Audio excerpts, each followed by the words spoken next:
네, 세계의 고민 5회 2부 문을 열었습니다. 오늘은 그 1부에서 예고를 해드린 대로 저희가 이제 계속 최근에 핫한 영화들을 좀 처음에는 좀 사람들의 귀를 끈다고 해야 될까요? 사람들의 시선을 끌어보고자 좀 핫한 영화들을 해봤는데 별로 시선을 끌지 못해서 그러면 다른 거를 좀 해볼까 해서 옛날 영화를 한번 골라봤어요. 좀 더 솔직하게 얘기해보면 지금 개봉하고 있는 것 중에는 별로 하고 싶은 게 없어서 그리고 자꾸 네. 이게 스포일러에 대한 네. 부담감이 있기 때문에 네. 예, 그래서 옛날 영화를 한다고 해서 스포일러에 대한 감이 없는 건 아니지만 그래도 지금 극장 개봉 중인 영화를 막 계속 얘기하면 그렇죠. 옥자 같은 거 네, 그래서 좀 불안한 것도 있고 해서 그리고 나름대로의 컨셉으로 아마 10년 전 오늘 무슨 영화 있었을까 네. 그런 기획이었죠. 네. 그래서 저희가 그 날짜까지 맞추기는 어렵겠지만 지금 17년 7월이니까 딱 10년 전인 2007년 7월 이때 한국에서 개봉했던 영화들을 좀 찾아봤어요. 그래서 그 보니까 우리 세계적인 영화 해설사 서은호 선수님께서 폭력의 역사라는 저는 생전 처음 듣는 영화 제목을 알려주셔가지고 그때 뭐가 있었나 했는데 이런 영화도 개봉을 했었구나 라는 걸 저는 처음 알게 됐는데 조금 이렇게 다른 분들도 잘 모르시는 분들이 많을 것 같아요. 그래서 좀 묻혀있는 것 중에 재밌는 영화가 있으면 이분이 그래도 그렇게 노잼 영화를 추천하는 분은 아닌 것 같아서 네. 되게 어떻게 보면 좀 취향이 저랑 비슷한 면이 있어요. 이런 스릴러 이런 거는. 네. 그래서 폭력의 역사라는 작품이 꿀잼이다 이렇게 말씀을 하셔가지고 한번 여러분들에게 소개를 해드리면 좋을 것 같아서 가져왔고요. 미국 영화인데요. 미국에서는 2005년에 제작이 되었다고 하고요. 그 당시에 한국 관객 수를 포털 사이트에서 찾아보니까 3,023명이 이 작품을 봤더라고요. 그러니까 거의 없는 거죠. 그래서 네. 당연히 저도 이제 제목을 처음 들어본 게 좀 자연스러운 일인 것 같고 이게 미국에서는 좀 흥행이 됐나요? 흥행적으로 대박을 거두거나 할 모양새의 영화는 아니에요. 네. 하지만 이 작품은 이 영화가 개봉된 2005년을 기준으로 해서 네. 이 영화의 감독의 커리어에서는 가장 최대 관객을 끌어모은 영화를 했었어요. 그러니까 물론 아주 흥행 대박은 아니어도 박스오피스 10위권 안에 들어갔었어요. 그러니까 이 영화의 감독 입장에서는 가장 히트작 이긴 했었던 거죠.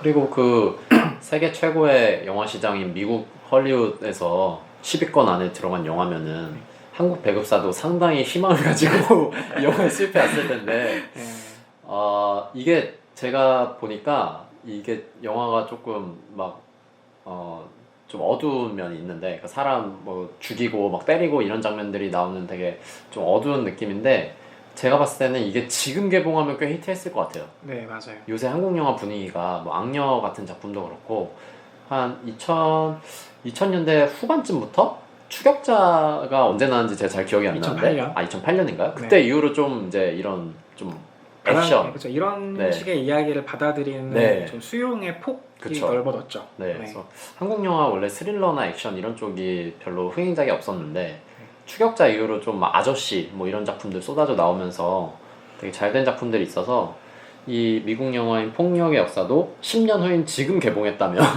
좀 더 흥행을 하지 않았을까. 근데 그렇게 낡은 느낌이 별로 없죠. 네, 지금 봐도 되게 이 쫄깃쫄깃하면서 아주 저는 재밌게 본 작품이었습니다. 비평계에서는 뭐 거의 환호했어요. 네, 비평 쪽에서 그러니까 대중적인 히트작이라고 하긴 좀 어렵다 손치더라도 비평에서는 거의 뭐 환호하는 이 감독의 최고작일 것으로 지금까지도 그 평가는 유효해요. 네. 듣는 분들이 점점 궁금해질 것 같은데 그리고 좀 참고로 다른 얘기를 잠깐 드리면 2007년 7월 달에 다른 영화들 개봉한 것들 좀 알려드리면 그때 우리나라에서는 화려한 휴가 이 작품을 사실 저는 그렇게 좋아하지 않는데 그러고 보면 이 네. 80년 5월에 광주를 다룬 영화가 10년 만에 다시 나오는 거네요. 택시 운전사인가요 제목이? 네. 물론 그 전에 뭐 5월에 같은 다큐멘터리 나오긴 했지만 네. 극영화에서 이제 80년 5월에 광주로 가는 이야기는 거의 10년 만에 다시 나온 것 같은데 그 영화는 생각보다 괜찮을 것 같더라고요. 택시 운전사요? 그러니까 이게 저는 그런 특정한 역사적 사건을 다룰 때 그 사건 안으로 직접 들어가서 그거를 관찰하는 방식의 영화는 올바르지 않다고 생각하는 편이에요. 택시 운전사는 외부인의 시선으로 그걸 보고 있는 관찰자, 외부인의 시선으로 그걸 보는 이야기 같거든요. 주인공이 광주 사람이 아니기 때문에 네, 근데 그게 좀 더 윤리적으로 올바른 것 같기는 해요. 그래서 그 영화는 좀 더 기대가 되기도 해요. 그리고 감독도 장훈이기 때문에 허투루 만들었을 것 같지는 않긴 한데요. 장훈 감독 작품이군요. 진짜요. 그래서 허투루 만들었을 것 같지는 않은데 그래서 화려한 휴가는 사실 80년 5월 광주를 다뤘다라는 의미는 있겠지만 네.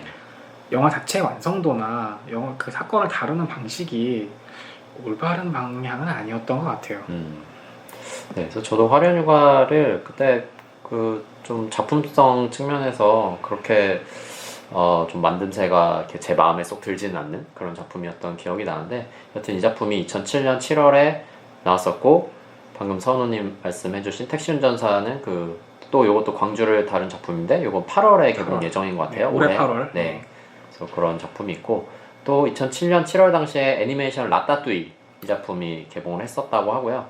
해리포터와 불사조 기사단 이게 개봉을 했었네요.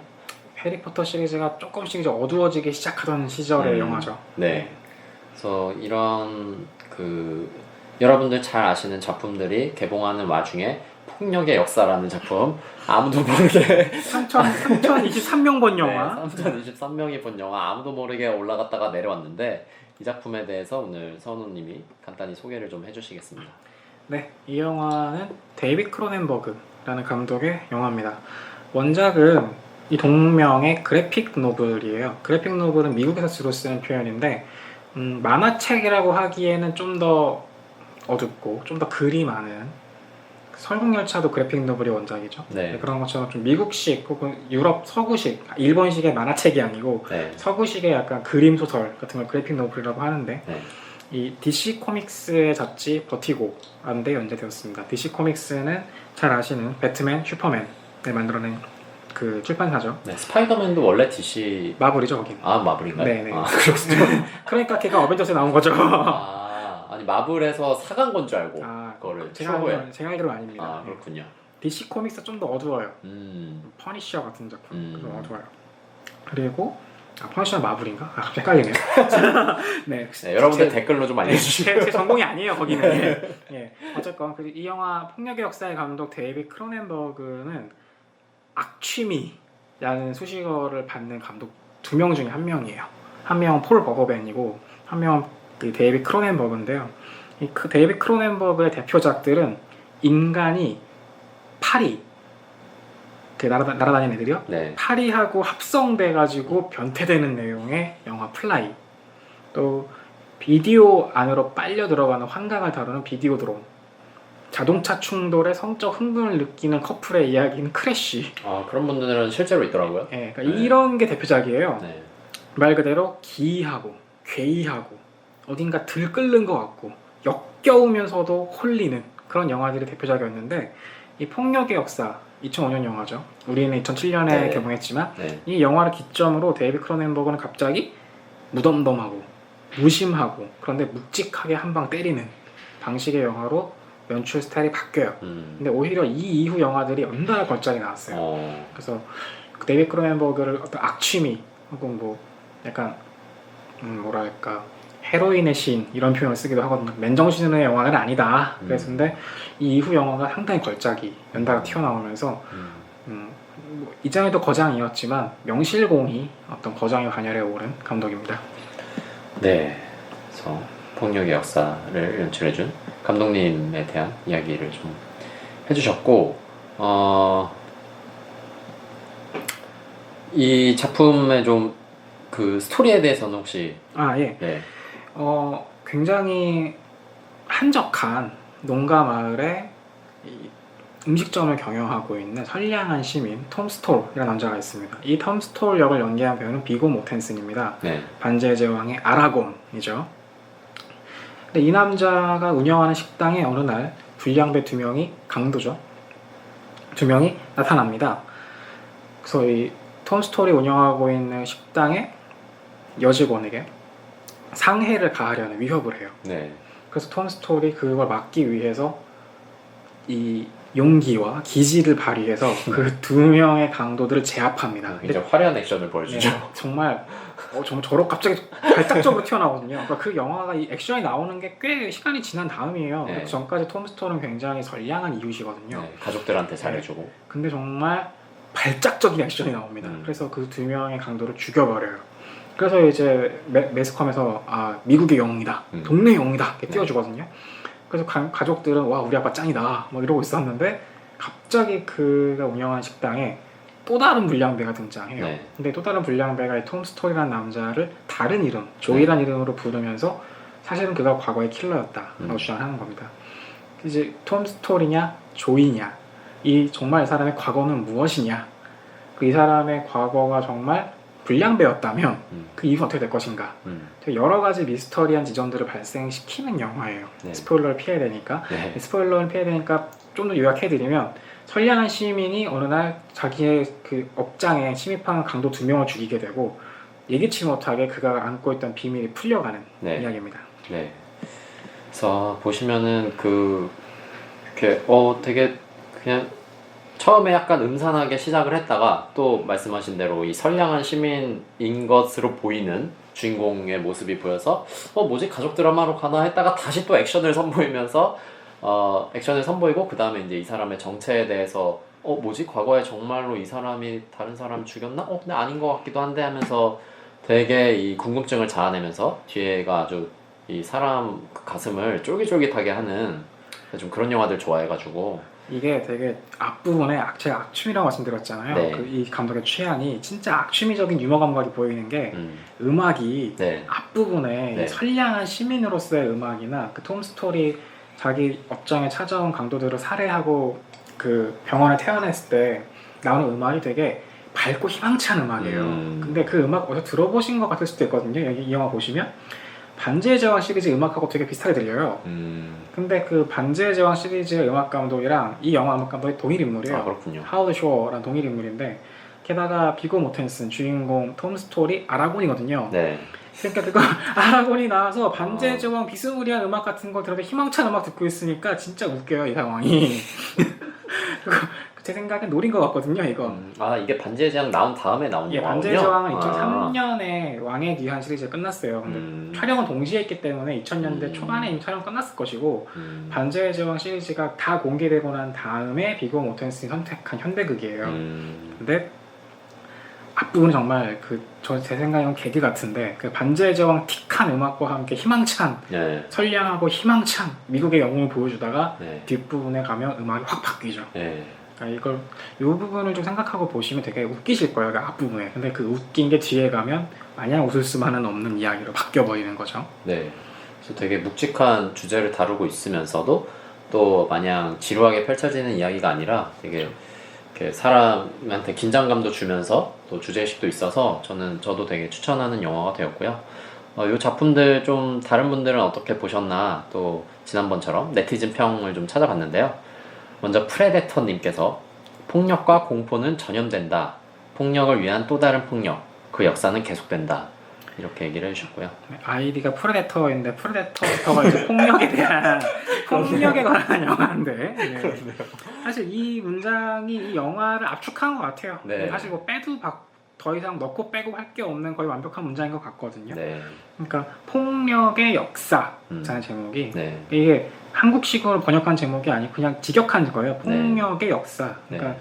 여러 가지 중심을 어디에 놓고 보느냐에 따라 다르죠. 폭력의 역사라고 묶어서 볼 것인지, 폭력의 역사인 것인지, 폭력이 어떻게 진행되는 역사인 것인지, 여러 가지 방식으로 읽을 수 있는 되게 멋진 제목이라고 생각이 듭니다. 그리고 네. 이 영화에 어울리는 멋진 요약인 것 같아요. 네. 근데 이게 저는 좀 흥행 측면에서는 좀 다른 제목을 줬어야 되는 게 아닌가라는 생각도 드는데요. 네. 네. 폭력의 역사 이렇게 해버리니까 왠지 모르게 예술 영화일 것 같은 느낌.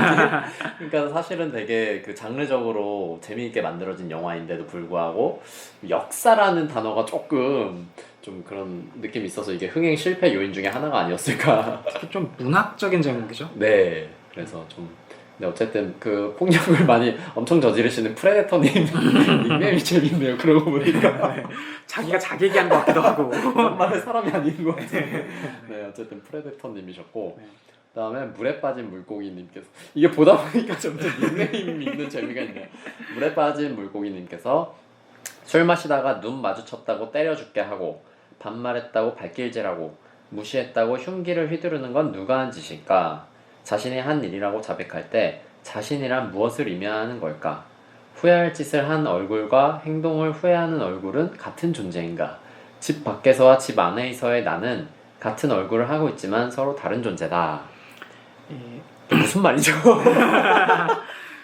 요즘 들어서 좀 많이 쓰는 표현 중에 가면증후군 이런 표현이 있어요. 그러니까 사람이 집 안에서 혼자 있을 때 나, 외부로부터 공격받지 않는 나와 밖에 나가서 나 자신을 지켜내야 하는 나가 있잖아요. 그러니까 감정 노동이라든지 여러 가지 문제가 발생하잖아요. 그러니까 이제 저는 그것들이 사람들이 미쳐간다라고 보는 거거든요. 그러니까 너무 오래 자기가 아닌 캐릭터를 연기하면 미쳐가잖아요. 그런 것처럼 우리 안에 내재되어 있는, 우리가 다 조금씩은 가지고 있는 그런 폭력성이 되게 뜬금없는 타이밍에 발현되는 사건들이 요즘에 많이 발생했어요. 그쵸. 요즘 들어서 뭐 갑자기 유리창 청소하고 계시던 분 줄을 끊어버린다던가 전혀 그럴 개연성이 없는데 뭐 시끄럽다고 음악 트니까 그러니까 그렇다고 그런 일이 발생한다거나 최근에 뭐 인천 초등학생 살인 사건이라든지요. 그러니까 그런 사람들이 저는 미쳐간다고 보거든요. 아픈 거죠, 말 그대로. 그러니까 이제 그런 정신병적인 세계가 지금 현재 세계 같은데, 이 폭력의 역사는 이미 10년 전에 이미 이 사태를 내다본 것 같기도 해요. 우리 사회부 인생이 되게 미쳐가는 정신병적인 세계다라는 걸 내다본 것 같아요. 그러니까 이 물에 빠진 물고기님도 그 부분을 보신 것 같아요, 제 생각에는. 물론 타인이 자기의 해석에 대해서 제가 또 해석한다는 말이 안 되는 거긴 하지만 이분은 아마 그런 정신병적인 세계, 아파가고 있는 세계, 이걸 보신 게 아닌가 생각이 드네요. 네, 제가 봤을 때도 영화 속의 얘기만 한다기보다는 보통 이제 그 영화에서 본 것처럼 현실 속에서 또 사람들이 어떤 행태들을 부리고 있는가 이런 생각을 좀 하셨던 것 같고요. 이게 제가 하다 보니까 이 프로그램이 좀 괜찮은 것 같아요. 네티즌 평을 읽어주는 사실 이런 프로그램이 없잖아요. 그래서 좀 더 대중적이기도 하고, 이게 그냥 저희가 원래 취지처럼 누구나 평론이라는 게 어려운 게 아니라 누구나 쉽게 그냥 얘기하면 된다라는 식의 말씀을 드릴 수 있을 것 같아서 좀 좋은 것 같고, 이 영화를 좋게만 볼 건 아니니까 어떤 사람은 또 재미없다고 하셔서 그런 악플도 좀 가져왔는데 달래강님이 아주 짧게 스토리 단순, 다소 싱거움 이렇게 써주셨네요. 그럴 수 있죠. 사실 스토리가 단순해요. 단순한 스토리고요. 일직선처럼 쭉 가죠 그냥. 뭐 꼬인다거나 그런 게 별로 없고요. 싱겁다라는 것도 그 앞부분에 제시하는 그런 무시무시한 기운, 그런 거에 비해서 엔딩이 좀 소박하다고 볼 수도 있기는 해요. 근데 저는 굉장히 무서운 결론으로 봤는데 싱겁다고 보는 것도 무리는 아니라고 생각합니다. 이게 러닝타임도 그렇게 길지가 않고 100분이 안 돼요. 90 몇 분 정도 되는 작품이라서 그렇게 막 아주 말씀하신 대로 복잡하거나 많은 내용을 담고 있지는 않아요. 그냥 묵직한 주제의식을 이렇게 훅훅 던지고 그냥 가버리는 것 같은데 그래서 조금 뭔가 더 다양하고 좀 복잡한 뭐 두뇌 게임 뭐 이런 걸 생각하셨으면 좀 이렇게 느끼셨을 수도 있을 것 같고요. 다음 우리 또 세계적인 전문가들은 어떻게 보셨는가. 이 평론가들 까는 거에 재미가 제가 또 지난번에 보니까 평론가 까는 방송인가 라는 생각을 했는데, 우리 남다은님께서 선량한 시민의 역사 속에 은폐된 피해 진실, 미국의 역사를 꿰뚫어보다 하셨고, 평론가 평은 다 소개해드리고 한 번에 얘기하는 게 좋을 것 같아요. 그다음 박평식님도 미국이라는 표현을 쓰셨는데 공격과 잠복과 전이, 그리고 미국 이렇게 하셨고, 이동진 씨는 짧게 깊고 집요하고 흥미롭다 이렇게. 다들 좀 이게 별점도 9개씩, 10개 만점에 9개씩 주시고 되게 호평을 하셨더라고요, 전문가들은. 저는 개인적으로 이 영화를 미국의 역사까지 확대해서 보는 게 맞냐라는 의구심이 좀 있기는 있어요. 근데 저는 이제 허문영 평론가가 이제 이 영화에 대해서 평론을 쓴 글에 훨씬 더 심정적으로 지지하는 편인데 이걸 미국의 역사까지 가버리면 너무 편리하게 보는 거 아닌가 생각이 들기는 해요. 그러니까 이 영화가 정말 담고 있던 그런 불온한 에너지들이 그냥 미국의 역사의 비유다 이렇게 이야기해버리면 너무 편리한 결론 아닌가? 근데 그렇게 치면은 한 영화가 특정한 한 시기와 사건을 다루는 영화가 동시대, 그 영화가 나온 동시대 국가의 그런 시간을 비교하지 않는 영화가 어디 있겠어요. 그렇긴 하네요. 그러니까 그렇게 치면 뭐 살인의 추억도 사실 한국의 역사를 꿰뚫어 보는 거죠. 근데 그렇게 보는 게 흥미로운 독법인가? 그러니까 올바르다 안 올바르다의 문제가 아니고요. 이게 과연 흥미로운 도법인가?에 조금 의구심이 있어요. 그래서 이건 미국의 역사까지 끌고 가는 일종의 거대 담론. 영화를 해석할 때, 설명할 때 거대 담론으로 많이 빠지게 돼요. 근데 그게 맞나? 라는 의구심을 가지고 있는데 이 영화도 저는 미국의 역사에 대한 비유다. 뭐 맞는 말이겠죠. 하지만 되게 뻔한 방식이 아닌가? 하는 생각이 좀 들긴 해요.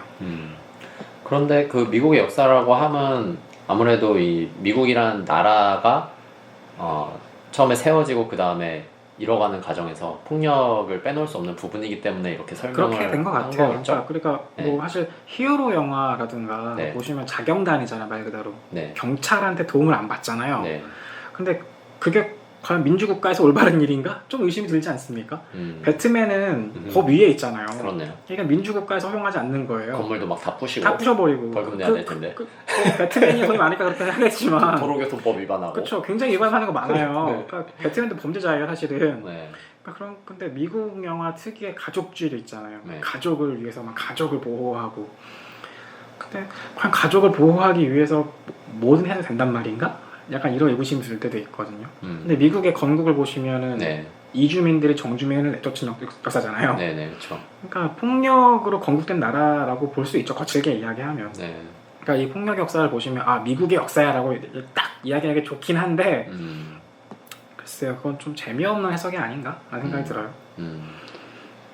이게 평론가의 평은 왠지 그 말이 다 맞는 것 같다라는 그런 생각을 하기 쉬운 것 같은데 또 그거에 대해서 반박도 하고 이러니까 또 이렇게 뭔가 속이 이상하게 시원한 것 같은 이상한 느낌이 드네요.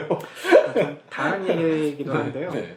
그 정윤석이라는 한국 독립영화 감독이 있어요. 네. 근데 그 양반이 찍은 작품 중에 갑자기 제목이 기억이 안 나네. 그 지존파라고 하는 네. 90년대에 그 활동했던 사람들을 죽였던 그 폭력 조직에 대한 그 무슨 다이어리 맞아 무슨 다이어리였는데 갑자기 제목이 기억이 안 나네. 제가 잠깐 검색 찬스를 써볼까요? 네, 어쨌든 한섭님이 검색하시는 동안 제가 오디오를 채울게요. 근데 이 영화에서 그 지존파 사건이 발생한 다음에 논픽션 다이어리. 그렇죠. 논픽션 다이어리. 그 작품에서 그 기록 필름으로 보여준 장면이 무슨 장면이 있냐면 지존파 사건이 발생한 다음에 그 전문가 패널들을 모시고 토론을 해요. 네. 근데 기억나요. 근데 그 토론 장면을 보시면 되게 다 각계 전문가들이잖아요. 그러니까 그 사람들이 한 얘기가 다 맞는 것 같거든. 근데 정윤석 감독이 이 사람들이 악취미가 있는지 그 사람들을 소개해주는 자막 부분 다 지워버렸어요. 그래서 그냥 누군지 모르겠어요. 우리는 전문가라고 하는데 누군지 모르겠는 거예요. 뭐 교수겠죠 아마도. 뭐 교수 아니면 사실 텐데 그 사람들 한 얘기를 그러니까 이 교수라는 타이틀을 떼내버리고 그 사람들 한 얘기를 들어보면 막 가정이 무너지고 사회가 무너지고 뭐 인의예지가 무너지고 뭐 이런 얘기 하거든요. 그러니까 말도 안 되는 얘기예요 사실은. 그러니까 저런 뭐 말도 안 되는 얘기를 하고 있어 이렇게 생각이 드는데 우리는 그 사람들이 가지고 있는 타이틀을 보고 그 타이틀이 권위가 되니까 그 타이틀을 가진 사람이 하는 얘기 다 믿게 된단 말이에요. 사실은 그게 중요한 게 아니라 그 사람이 무슨 얘기를 하는지가 중요한 거죠. 근데 저 같은 경우에는 이 미국의 역사까지 건너가는 이 방식이 이런 이야기가 그렇게 의미 있지는 않은 것 같다 생각이 들어요. 네. 좀 더 작은 규모의 이야기인 것 같거든요. 제가 생각하기에.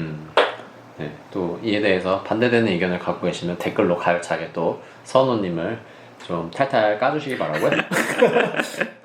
이 방송을 계속 가열차게 하다 보면 남다른 평론가가 우리 찾아올지도 모르겠다는 생각이 드는데 한때 제가 그분께 수업을 들었는데 그래요? 좋은 분이에요. 네, 나중에 방송이 유명해져서 꼭 들으시고 화도 내시고 하시면 좋을 것 같고요. 따뜻한 분이시고요. 네. 네. 네티즌 평과 평론가 평들에 대해서 그 서원호님과 얘기를 좀 나눠봤고요. 그 다음에는 이제 원래 저희가 하던 것처럼 제가 이제 영화에 대해서 궁금한 점을 좀 또 서원호님께 여쭤보고 해설을 들어보려고 하는데요. 먼저 첫 번째 질문은 아까도 잠깐 말씀하셨는데 허문영 평론가가 예전에 이 영화 개봉했을 때쯤 당시에 시네21에 글을 기고해 주셨더라고요. 그래서 거기에 나온 부분이기도 한데 저도 보고 좀 궁금했던 지점이라서 이거에 대해서 좀 더 해설을 들으면 좋을 것 같아서 가지고 온 부분인데요. 말씀하셨던 주인공 톰이 카페에 온 범죄자들을 이제 그 총으로 쏴서 죽이고 나서 톰의 종업원들이 뉴스 인터뷰를 하는 장면이 나와요. 그래서 여자 종업원은 그 범죄자들이 자신한테 총을 겨눴다 이렇게 얘기를 하는데 사실 그 앞에 장면을 자세히 더듬어 보면 괴한들이 그녀한테 총구를 대지는 않았거든요. 협박까지만 했죠. 네. 목소리로. 네, 그냥 목소리로 저 여자를 뭐 해치워 이런 식으로 한 명이 얘기하자 다른 한 명이 이제 뭔가 상해를 가할 것처럼 막 행동하는 정도만 했고 총은 실제로는 그 주인공인 톰한테 잠깐 겨누었고 다른 손님들이 막 비명을 지르니까 그 손님들한테 잠깐 갔다가 다시 이제 톰한테 오는 정도였고 여자한테는 가지 않았는데 여종업원이 이렇게 증언을 했고 또 다른 남자 종업원도 그 사람들이 저희를 죽이려고 했어요 이렇게 말을 하는데 이것도 엄밀하게 얘기하면 정말 방아쇠를 당기기 직전 순간까지 갔느냐라고 하면 그냥 강도들이 보통 총 들고 협박하는 수준이었거든요. 그래서 정말 죽이려고 했다라는 말도 어디까지 진실인지 좀 생각해 볼 만한 지점인 건데 감독이 어떻게 보면 이렇게 진실이 아주 미묘하게 왜곡되고 은폐되는 그러니까 감춰지는 그런 과정을 좀 보여주려고 한 것 같아요. 그래서 관객조차도 그냥 아무 생각 없이 보다 보면 이 종업원들 말이 맞는 것처럼 착각이 될 정도거든요. 그래서 저도 허문영 씨 글을 보고 나서야 생각해보니까 이렇진 않았던 것 같은데 라는 생각을 하게 됐는데요. 네. 맞아요. 이 정보가 네. 왜곡, 은폐되는 데에는 미디어의 역할이 굉장히 크죠. 그렇죠. 근데 이 영화의 주요한 테마는 진실이 왜곡되고 혹은 숨겨지고 은폐되고 다르게 이야기되고 그러니까 혼돈의 상황 속에서 자기가 뭘 지킬까 선택하는 이야기로 볼 수 있어요. 되게 고통스러운 선택이겠죠. 톰 스토리 자기의 가게에 찾아온 2명의 강도를 살해하는 장면은 본인 식당의 여직원을 보호하려는 선택이겠죠. 네. 근데 그렇다고 그 2명의 강도를 본인이 죽여버리는 게 허용되냐? 이것도 다른 문제란 말이에요. 그렇죠. 또 애매한 문제예요. 근데 톰 스토리는 굉장히 망설임 없이 2명의 강도를 쏴버려요. 톰 스토리의 그 공격으로 그 바닥에 엎어져 있는 강도는 뒤통수를 총으로 쏴버리거든요.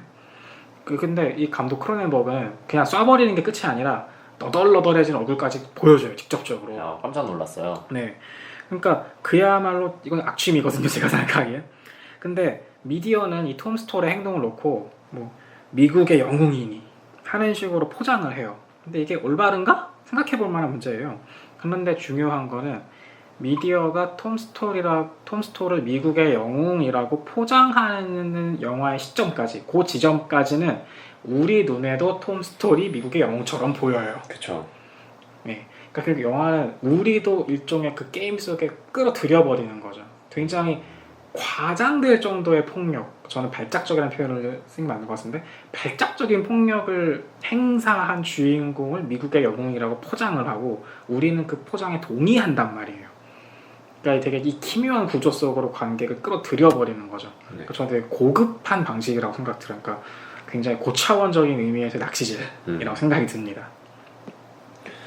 네, 그래서 그런 부분들을 보여준 장면이었고 그러니까 우리가 폭력에 너무 쉽사리 동의해버리는 거 아닌가? 라는 문제의식이 있는 거죠. 네, 그래서 처음에 볼 때는 별 생각 없이 보다가 이제 뒤로 가면서 점점 이 주인공의 이제 정체에 대해서 깊이 들어가기 때문에 점점 말씀하신 부분을 생각하게 되는 것 같아요. 처음에는 저희도 그러니까 이게 되게 무서운 거죠. 어떻게 보면 사람을 어쨌든 총으로 쏴서 죽이는데 2명이나 그거에 대해서 그래. 왜냐면은 이 2명의 괴한이 이 여자를 당장이라도 어떻게 뭐 때리거나 아니면 성적으로 이제 강간을 하거나 이럴 것처럼 굉장히 위급한 상황으로 딱 처하거든요. 그래서 이 주인공인 톰 스토리 딱 총을 당겼을 때 되게 그래 뭐 저런 놈들은 저렇게 돼도 싸지라는 생각이 들 정도로 네 그렇게 되는데 그 부분에 대한 어떻게 보면 위험 이런 거를 좀 얘기한 것 같고 이 부분이 사실은 두 번째 질문에서 이런 비슷한 얘기인데요. 연결되죠. 네, 이게 톰만이 아니라 이제 톰의 아들이 거기 영화의 작품에 또 나와요. 그래서 아들 이름은 잭인데 잭이 이제 학교에서 뭐 그 친구들이랑 같이 야구를 체육 시간에 하고 이러는데 그 상대편 애가 홈런을 칠 것처럼 이렇게 잘생긴 애가 딱 야구 방망이로 공을 쳤는데 이 외야수를 보던 이 주인공 아들이 그 공을 딱 잡아서 이제 아웃을 시킵니다. 그래서 이제 이 둘이 약간 시비가 붙어요. 얘는 이제 너 그래 그렇게 잘났어? 뭐 이런 식으로 시비를 걸고 이 아들은 이제 뭐 자기는 내가 뭘 그렇게 잘못했냐 이런 식으로 약간 얘도 이제 좀 말로 이렇게 비아냥거려요. 그러면서 이제 둘이 좀 싸움이 붙으려다가 이 그 이 아들을 괴롭히던 친구가 계속 너무 말을 막 뭐 네가 뭐 호모라느니 뭐 너는 뭐 그냥 그 미국 애들 많이 하는 욕들이 막 있잖아요. 근데 번역을 그렇게 해서 그렇지. 아 원래는 그런 뜻이 아닌가요? 원문을 들으면 저도 영어를 못 하는데요. 그 특정한 단어들이 그러니까 우리가 용인해줄 수 있는 욕이 있고 네. 용인 못할 욕이 있잖아요. 네. 한국어에도. 네. 근데 그 친구가 아들에게 하는 욕이 용인 못할 욕이더라고요. 아, 그 그러니까, 영어를 직역하면? 네, 그러니까 우리도 야 이 새끼야 정도까지는 용인하잖아요. 네. 근데 이제 아무리 친구라도 이 새끼야에서 더 넘어간 욕으로 들어가면 이제 용인이 안 되잖아요. 근데 얘가 하는 욕이 굉장히 심각한 수준의 욕이더라고요. 아 그렇군요. 저도 뭐 영어를 잘 못하다 보니까 네, 저도 영어 못하는데 왜 저렇게까지 화를 낼 정도인가 싶어서 찾아보니까 좀 격한 욕이더라고요. 그러니까 일상생활에서 쓰면 안 되는 욕이더라고요. 약간 뭐 부모 욕하고 뭐 이런 건가요? 네. 아. 약간 그런 것도 있고 이제 뭐 그러니까 단순히 그냥 뭐 그러니까 특정한 행동을 되게 비하해서 이야기하는 표현인 거죠. 그러니까 제가 이걸 직접적으로 얘기하면 너무 이게 저희도 이제 문제가 너무 문제가 되니까 말씀드리기가 어려운데 네. 굉장히 뭐 대충 알 거 아니에요. 굉장히 심각한 욕이다라는 거. 그래서 이제 욕을 너무 심하게 하니까 하고 계속 막 이렇게 약간 신체적으로도 좀 계속 건드려요. 그래서 얘를 이렇게 그 캐비넷에 밀치고 막 이런 식으로 자꾸 뭐 너 나랑 한판 붙자 뭐 이런 식으로 자꾸 시비를 거니까 얘가 이제 어느 날에는 그 참지를 못하고 이 친구를 막 두들기 팹니다. 정말 뚝까 패죠 말 그대로. 뚝까 팹니다. 저희가 그때 옥자 얘기할 때도 뚝까 팬다는 표현 썼는데 근데 이 친구를 이제 때려서 그래서 얘가 응급실에 갈 정도로 얘가 엄청나게 친구를 패요. 뭐 친구라고 보기엔 그렇지 어쨌든 학교를 같이 다니는 애를. 근데 이 타이밍이 이제 자기 아빠가 그 도둑을 그 강도들을 죽이고 난 이게 영웅으로 되게 치부가 영웅으로 그 대접을 받으면서 그런 순간에 이제 약간 보고 배우는 것 같은 느낌이 있죠. 그래서 아빠도 이렇게 하는 게 멋있어 보이니까 나도 그냥 시원하게 얘를 응징해야겠다 이런 느낌이 드는데 이걸 보면 이제 관객인 저희도 얘가 계속 욕을 먹다가 또 제가 시비를 걸다가 얘가 때리니까 뭔가 좀 속이 시원한 그런 쾌감 같은 게 솔직히 느껴지는데 어쩌면 이 부분이 이제 아까 얘기했다시피 좀 위험하다라고 얘기를 하는 것 같기도 해요, 영화에서. 그러니까 이게 질문은 간단한데 답변은 참 긴 이야기가 필요한 이야기 같기도 해요. 네, 제가 질문도 되게 길게 한 것 같아요 지금. 요약하면, 그러니까 폭력을 당했다 그래서 폭력으로 되갚아 주는 게 맞냐? 이런 얘기잖아요. 심지어 더 큰 폭력이죠. 근데 우리는 그걸 보면서 또 즐거워하잖아요. 네. 그러니까 그게 맞냐라는 표현 질문인데. 그렇죠. 폭력이 더 큰 폭력으로 맞서는 게 맞냐라는 질문은 답변하기 쉬워요. 폭력은 나쁜 겁니다. 그쵸. 이렇게 얘기하면 그만입니다. 도덕 교과서처럼. 네. 근데 그리고 한 개인이 폭력을 당하지 않기 위해서 자기의 안전을 국가에 위탁하는 게 현대 민주국가예요. 그렇죠. 폭력의 독점이라고 할 수 있죠. 네, 폭력을 행사할 수 있는 권한이 없어요. 일반 시민에게는 경찰만 있어요. 그렇죠. 경찰, 군대, 국가만 있어요. 근데 그 국가가 우리의 안전을 언제나 보장해주냐? 이것도 다른 문제거든요. 오히려 공권력이 시민을 패기도 하지 않습니까? 그쵸. 특정한 경우에는 패는 게 문제가 아니라 죽이기까지 하죠. 그렇죠. 근데 폭력의 역사만 봐도 마을의 보안관은 친절한 이웃일지는 몰라도 톰 스톨과 그의 가족이 겪는 이 악몽에는 전혀 도움이 안 돼요. 톰 스톨은 본인이 이 위협에 저항을 해야 됩니다. 그러니까 그가 선택할 수 있는 방법은 폭력이죠. 발작적인 방식의 폭력이죠. 근데 문제는 그 다음이에요. 톰 스톨이 해치운 그 강도들은 공동체의 적이기도 해요. 악당이니까. 그러니까 걔네를 죽였으니까 말 그대로 동네 히어로, 국가의 히어로입니다.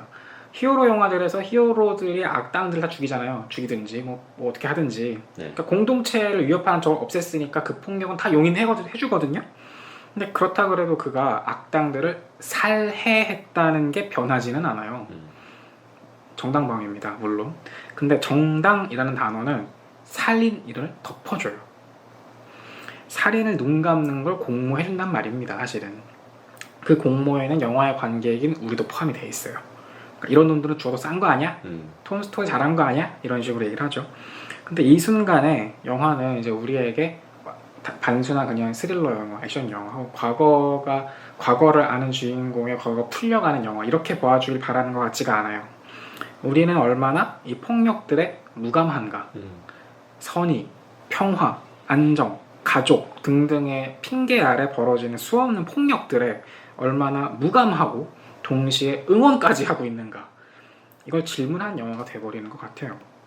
그러니까 크로넨버그가 정말 답하기 어려운 질문을 던져놓고 낄낄거리고 있는 것 같아요, 제 생각에는. 그러니까 영화 자체는 정말 진중하고 묵직한데 사실은 우리를 되게 곤혹스럽고 난처하게 만들어 놓고 낄낄거리는 것 같아요, 제 생각에는. 그러니까 팔이랑 인간이랑 합성하는 영화를 안 찍었다고 해서 네. 이 사람의 악취미가 없어진 게 아니에요. 볼 때야 톰 스토리 벌이는 폭력의 행위들을 응원하면서 본다 그래도 가족을 위해서, 마을을 위해서, 공동체를 위해서 벌이는 이 폭력들을 응원하면서 본다 그래도 보고 나서는 뒤통수에 좀 띵 하고 충격이 와요. 이 충격을 인지한 순간부터 이 영화에 대해 이야기하는 게 참 곤혹스러워져요. 근데 이 곤욕스러움이야말로 이 영화의 정수 같아요, 제 생각에는. 그러니까 이 보고 나서 계속 곤욕스럽게 만드는 이 영화, 내용의 이해가 어려운 것도 아니고 어려운 대사가 나오는 것도 아니고 복선이 많은 것도 아닌 영화인데 보고 나면 참 곤욕스러워요. 그러니까 이 폭력에 대해서 생각하게 만들어요. 그 폭력의 기원에 대해서, 폭력의 역사에 대해서, 폭력의 발생 원인에 대해서, 폭력을 받아들이는 우리의 태도에 대해서 여러 가지 생각하게 만들어요. 그러니까 이 90분짜리 영화를 보고 사람을 이 곤란하게 만드는 크로넨버그의 걸작이라고 전 생각이 듭니다. 네. 그래서 저도 좀 이 작품이 좀 더 재미가 있게 느껴졌던 것 같아요. 그 재미라는 게 그냥 뭐 총 쏘고 총 피하고 이런 데서 느껴지는 말초적인 재미도 있겠지만 사람이 뭔가 어떤 주제의식에 대해서 딱 고민을 하게 만들고 그 지점이 되게 또 그냥 이렇게 지루하게 질문을 하는 게 아니라 또 재미있는 이야기를 보여주면서 질문을 던지니까 좀 그런 영화들이 저는 좋은 것 같은데, 예전에 그 저희가 봉준호 감독 얘기를 많이 했었지만 봉준호 감독이 그런 얘기를 하더라고요. 자기가 영화를 아주 그 즐거웠던 저녁 식사 자리 같은 그런 영화를 만들고 싶다라는 얘기를 하는 게, 이제 그 어떤 친구를 만났을 때 저녁을 먹으면서 얘기를 나누면 되게 재밌었는데 집에 가서 생각을 해보면 이제 많은 생각을 하게 되는 이런 영화를 만들고 싶다, 이런 얘기를 했었는데 제 생각엔 폭력의 역사가 좀 그런 작품이 아니었나 싶고, 여기서 어떤 그런 말초적인 재미만 원했으면 이제 아까 그 네티즌 분 한 분처럼 좀 싱겁지 않냐 이렇게 생각할 수도 있을 것 같은데, 반면 이제 말씀해 주신 부분들을 생각을 하다 보면 좀 더 재미를 느낄 수 있는 작품인 것 같고요. 약간 자기를 학대하는 재미가 많아요. M 작품네. 정신적으로 자기가 학대 당해요, 이 생각하다 보면. 그렇죠. 왜냐면 나도 그렇거든, 나도 폭력을 응원하거든요. 그렇죠. 사실 우리가 IS 같은 사람들이 지금 되게 이 국가, 전 세계 지구촌이라는 공동체를 위협하는데 최근에 IS 수개가 죽었어요. 네. 근데 그 죽은 방식이 이 국제법상의 문제가 아니라 러시아가 폭격을 해서 죽었거든요. 그러니까 이 IS는 정말로 이 암세포 같은 애들이에요. 근데 과연 러시아가 저 폭격으로 죽여버리는 게 과연 온당한 일이냐, 정말 난감하거든요. 그러니까 이 질문에 대한 답을 하기 참 어려워요. 그 소말리아 해적 문제 같은 경우도, 그렇죠. 소말리아 해적은 이 사람들의 안전을 해치고 이 지구촌 구성원들의 안전을 해치는 나쁜 놈들이야. 근데 과연 그렇다고 걔네들을 다 말 그대로 공해상에서 죽여버리는 이 행동들이 과연 올바르냐, 참 어렵거든요. 네. 올바르다고 해도 사실 맞고 틀리다고 해도 맞아요. 그러니까 대답할 수 없는 질문들이 참 곤욕스러운 거잖아요. 근데 데이비드 크로넨버그는 이 대답할 수 없는 질문을 던져놓고 낄낄거리는 것 같아요. 그러니까 너는 뭐 어떤데? 라고 물어보는 것 같은 거죠. 어딘가에 숨어서 우리한테. 근데 생각해보면 지금 우리가 이걸 고민해야 되는 상황이 됐거든요. 점점점 이 폭력이 무감해지고 그쵸. 폭력이 일상이 돼버리니까 네. 크로넨버그는 벌써 12년 전에 이 사태를 예측한 것 같아요, 제 생각에. 네. 그러니까 이게 말씀해주신 대로 어떻게 보면은 단순히 이게 영화 속 얘기가 아니라 현실에서 벌어지고 있는 일이고, 또 뭐 미국에서만 있는 일도 아니고, 그렇죠. 우리나라에서도 뭐 국가가 시민에게 폭력을 행사할 때도 당연히 있고, 또 시민과 시민 간의 폭력도 있고, 이런 부분들 좀 많은 생각을 하게 되는 영화였던 것 같고요. 오늘도 이 작품 어떻게 한 줄로 요약이 가능할까요? 6글자는 충분할 것 같은데요. 죽여주는 영화예요. 중의적인 표현이네. 네, 중의적으로 정말 죽여주는 영화입니다. 이거는 한번 꼭 보시면 좋을 것 같은. 네. 그러니까 권해드려도 제가 부끄럽지 않은 그런 영화라고 생각하고요. 그 혹시 이 영화가 정말 좋으셨다면 보고 나서 그 크로넨버그의 그 다음 영화가 이스턴 프로미스라는 영화예요. 이 비고 모텐슨이 여전히 주인공으로 나와요. 동일한 인물은 아니고 다른 인물인데 좀 더 고전적인 갱스터 영화 느낌입니다. 근데 이 폭력의 역사에도 정말 인상적인 액션 시퀀스가 나오고 이스턴 프로미스에서는 더더욱 강력한 액션 시퀀스가 나와요. 그래서 이 폭력의 역사와 이스턴 프로미스는 쌍둥이처럼 닮은 작품이거든요. 그러니까 이 폭력의 역사가 정말 좋으셨다면 이스턴 프로미스도 꼭 한번 보시길 권하겠습니다. 훨씬 더 강렬하고 훨씬 더 묵직한 영화입니다. 네, 저도 한번 봐야겠네요. 네, 사실 제가 이 이스턴 프로미스를 하지 않은 이유는 너무 힘들어요, 이 영화. 그러니까 폭력의 역사는 보고 나서 뭔가 뒤통수를 얻어맞은 느낌인데 이스턴 프로미스는 계속 찔리는 느낌이 들어요. 보는 내내 찔리는 느낌이에요. 그래서 폭력의 역사로 한번 이 감독이 어떤 지금 근심을 하고 있는지 이해를 해보시고 이스턴 프로미스에서 여기 크로넨버그가 더 확장시킨, 진일보시킨 문제의식을 마주하는 게 좀 더 올바를 것 같아서 이 영화를 보내드렸습니다. 네, 감사합니다. 그 작품 저도 한번 찾아보도록 하겠고요. 오늘도 짧게 하려고 노력을 하였지만 뭐 예전보다는 조금 짧아졌네요. 40분이 됐군요. 이거를 원래는 한 2-30분 하고 싶은데 하다 보면은 뭐 쉽진 않네요. 그래도 뭐 오늘은 조금 더 저만 재밌었던 건지 모르겠지만 좀 더 압축적으로 얘기해보려고 했는데 좀 짧고 재미 측면도 좀 나아지지 않았나라는 생각을 저 혼자 해보는데 여러분들도 어떠셨는지 좀 말씀들 남겨주시고요. 오늘은 이쯤에서 마무리를 하려고 하는데 혹시 뭐 하고 싶으신 말씀 있으시면.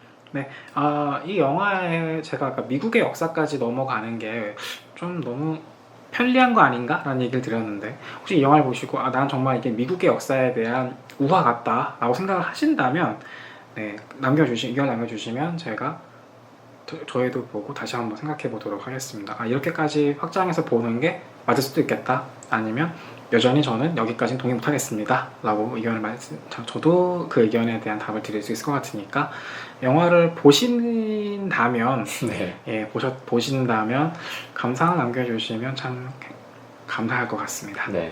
이 방송의 그 초반부에 저희가 하도 호들갑을 떨어가지고 몇 분 들으면은 이게 정말 쩌는 작품일 것 같은데 라는 그 궁금증은 발생시킬 것 같긴 한데 실제로 몇 분이나 이 영화를 보실진 모르겠어요. 어쨌든 꼭 좀 방송을 들으신 분들 중에서는 몇 분은 이 작품을 한번 찾아보시면 좋을 것 같고요. 다운로드 서비스가 되고 있을 테니까 찾아보시면 뭐 그렇게 찾기 어려운 영화는 아닐 것 같아요. 그래서 한 번씩 보시기를 추천드리고요. 또 오늘도 수고 많으셨고 다음 시간에 그럼 찾아뵙도록 하겠습니다. 고생하셨습니다. 네, 안녕히 계세요.